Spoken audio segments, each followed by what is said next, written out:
When life's destiny intertwines with power and ambition, Zenos, the healer who defied every expectation, finds himself at a crossroads. After saving a lord's daughter from a treacherous illness, he becomes the center of a conspiracy that could change the fate of the royal hospital and his own life. Zenos now faces a choice: save everyone and expose the truth, or allow injustice to prevail. What's up, my elite healer? How you doing? Everything good with you? Dropping by quicker than Zenos grows a new arm. Just to ask you, bro, smash that like button. Drop a comment if you're vibing with this, if you enjoyed this anime, if you want me to cover another one, and of course, hit that subscribe so you don't miss the next videos and keep supporting the channel. No more beating around the bush, let's dive right in. Goldrin gets called by Lord Fennel to examine his daughter, since she's got a strange disease on her face. It's not fatal, but the only fix is surgery, and there's a big risk it could leave her with a scar. Goldrin thinks he could heal her easily with a health transfer spell, but she doesn't want anyone seeing her face, so the only people he can bring along are 2 assistants. In the middle of all this, he runs into Bon, who tells him that his beloved little dog got hit by a carriage, but Crescent already healed her. Goldrin goes to visit the pup, Milk, who's perfectly fine, not a scar in sight. Then Crescent talks with Zenos, saying he was called to treat Fennel's daughter, but explains the case is complicated. The tumor is buried deep in her skin. At the mansion, Fennel says his daughter won't leave her room, afraid of being scarred for life, and asks Goldrin to convince her to undergo the operation. But she's suspicious of him, thinking he's just an enemy in disguise. Crescent tries to win her over with charm, but she despises him for being just an assistant. That's when Zenos says it's fine if she doesn't want the surgery. After all, the illness will just make her look like an old woman. Shocked, she agrees to at least hear them out. Goldrin explains that without the surgery, she'll be disfigured within a month. Even then, she refuses again. Zenos notices she raises birds and sees one that's injured. When he heals it, he proves he's a real doctor, and finally convinces her to accept the surgery. With Charlotte sedated, Goldrin passes the surgery on to Crescent, but Crescent's hands are shaking with nerves. The roots of the problem are tangled around her nerves, and cutting them would ruin her face. Goldrin orders him to cut anyway, then blames the assistants for the mistake, saying only the royal hospital could fix it.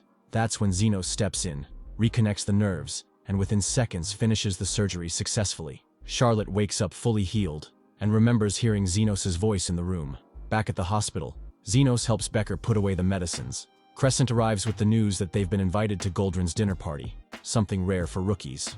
Becker comments that Zenos' work is almost complete. That night, when everyone gathers for the party, Goldrin announces that the director will retire next month, and soon there'll be an election for a new position.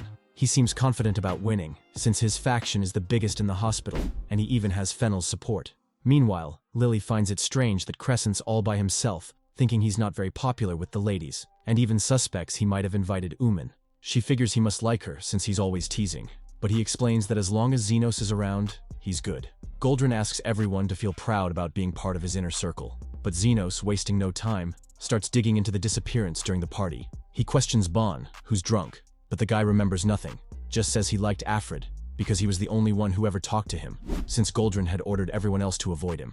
Lily then tries to find out how Bon first met Goldrin, but he dodges the question. Zenos thinks she won't get anything out of him, but he pushes and decides to get him even drunker, using a trick Carmilla once taught him. A drunk man and a pretty woman? He'll spill too much. Slowly, Bon admits he left the party with Afrid, and in his drunken confusion, he starts calling Zenos Goldrin, talking about becoming a noble because of what happened 13 years ago, the day of the explosion that changed his life. He mentions that with Fennel's help, he managed to become a professor. Before he can reveal more, he passes out mid-conversation. Back at the mansion, Zenos wants to investigate further, but Carmilla shows up saying she already knows everything. Meanwhile, in the back alleys, the leaders of the slums receive the news that Zons had an accident and needs urgent treatment. Zofia doesn't want to interfere with Zenos' secret mission, but everyone insists he's the only one who can save Zond, so she decides to go look for him. Carmilla explains that Goldrin was just an ordinary researcher, until he supposedly saved a noble, but she suspects the real story is different, that another healer did the saving, and Goldrin just took the credit. Bon might have seen everything, which is why Goldrin keeps him at a distance. Maybe Afrid also knew the truth, and that's why he disappeared out of fear. But Zenos proposes another theory, that Goldrin might have sacrificed other victims using life transfer magic to save that noble. Legally, it would count as triage, not a crime, but if Afrid survived, he could be plotting revenge. At the party entrance, Uman tries to talk to Zenos, but she's blocked. Soon after, the slum leaders show up, and Goldrin orders them thrown out. Linga knocks the guards down, and Zofia begs Zenos to save Zond. Goldrin calls him crazy for throwing away his future over some demi-human commoners, but Zenos answers simply, he's a healer, period. He leaves with Lily, shocking Crescent. That moment, Crescent remembers he also wants to be a healer, so he decides to follow Zenos, dropping the faction altogether. Zenos heals Zond in no time, and Crescent even teases him for the choice, but Uman overhears and is impressed by his good heart. The next day, Zenos tells Becker that the case from 13 years ago might be connected to Afrid. Becker decides to attend Goldrin's party the following day, believing Afrid might show up for revenge, and warns that Zenos' mission is now over, promising to tell him about his master after the party. Later, Crescent drinks alone. He already knows about Zenos' past, but doesn't want him to leave. Zenos and Lily have a strange conversation, where she calls herself his wife, which isn't true. But suddenly, a ghost appears behind them. It's Carmilla, complaining that Crescent is drinking her wine. She threatens Uman to hand back the drink, then talks with Zenos about saying goodbye to his friends. The next day, Zenos gets ready to leave, and Uman mentions that Becker left him a letter with information about his master. But when Zenos opens the cabinet, he finds a photo that leaves him completely shaken. Meanwhile, we see Goldrin at the party surrounded by his supporters, brimming with confidence that he'll be the next director. Fennel congratulates him, reminding everyone that Goldrin saved his life 13 years ago. In a flashback, we discover that Goldrin wasn't a successful researcher at all. He was on the verge of giving up and returning to his hometown, when he witnessed an explosion in a magic factory. Amid the chaos, he spotted Fennel collapsed and realized that saving him could instantly change his fate. Since Fennel was one of the 7 great nobles, Goldrin used life transfer magic to heal him, but he sacrificed other victims as donors, while Bond documented everything with photos. To keep him quiet, Goldrin made Bond his secretary and let him live a carefree life. Back in the present, Becker congratulates Goldrin and pours him wine, commenting that Zenos was once a promising student, but he also believes Zenos will never succeed, since he threw away his faction just to heal some lowborns, saying not all lives are equal. Meanwhile, Zenos and Uman look at the photo from 13 years ago, and realize Afrid actually survived the explosion. Uman is shocked to notice a woman in the picture, and it's Becker's fiancée. Meanwhile, Goldrin gets ready to give his speech and toast with the guests, but right after drinking, he suddenly collapses.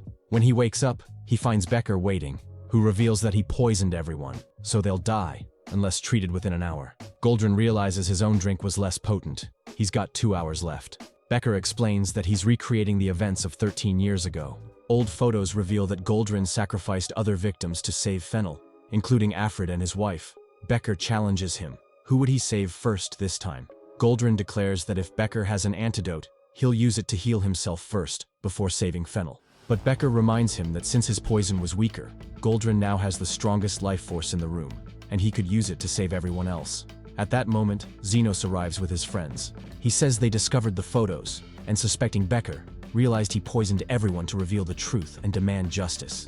Since his fiancée died because of Goldrin, Crescent understands Becker's thirst for revenge, but warns that putting innocent lives at risk isn't the answer. That's when Zenos steps up, deciding to heal everyone, making sure Becker won't be branded as a mass murderer. Even without knowing the exact composition of the poison, Zenos casts a basic healing spell on all of them. To Becker's shock, the spell works. The symptoms gradually start to fade. Zenos explains that the poison will break down over time, and all they need is to keep the patient stabilized until then. His friends rally to help, and Becker realizes that Zenos is sustaining the healing spell for almost a full hour, something no ordinary healer could ever do.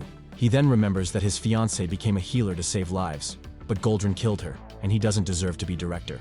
Zenos finishes saving everyone, and demands an absurd price to heal Goldrin, who is now begging desperately. Even so, Fennel calls for him, and Goldrin realizes his political career is as good as dead. Later, Zenos talks with Becker, who says he was interrogated, but is surprised that Zenos managed to get access to him. Christina arrives, explaining that she helped Zenos secure the audience. Uman believes no one was actually poisoned, and Becker confirms that the original plan was only to paralyze the guests to force Goldrin into confessing, but a different component had been added to the wine, and Zenos suspects Afrid is behind it. Becker admits he knew the wine was poisoned, but Zenos still pushes Goldrin for the truth. Christina assures that Becker will be freed, using her authority as vice captain, and Uman begs for it to happen. Zenos then gets ready to leave, but Becker asks about Afrid. Zenos doubts he survived the accident from 13 years ago. Becker reflects that maybe it's not the same person Goldrin sacrificed, and wonders what Afrid's next target might be. Zenos leaves, and Becker notices that he came to help Uman, just to spare her from suffering. realizing that Zenos always strives to save everyone. He remembers the analogy Zenos once made with coins. When asked to choose between gold, silver, or bronze, he simply said he'd take them all. We also find out that Afrid was indeed the one who poisoned the wine, though someone was controlling his body, ready to make the next move. Finally, Zenos returns to his clinic with Lily. His friends are upset that they didn't get any credit, since everyone was unconscious when they were healed. But Zenos is satisfied with the outcome, and he gathers with the girls, happy to see him again. Then he prepares to welcome the next patient, ready to continue his mission as an underground healer. And that's how this anime wraps up, the first season at least. Let's see if we get a second one. If you want me to cover it here on the channel, drop a comment below. If you enjoyed this video, smash that like button, keep supporting the channel, and of course, don't forget to subscribe so you don't miss what's coming next. I'll leave another video right here for you to check out. And that's it for today. Catch you in the next anime. Peace out, my friend.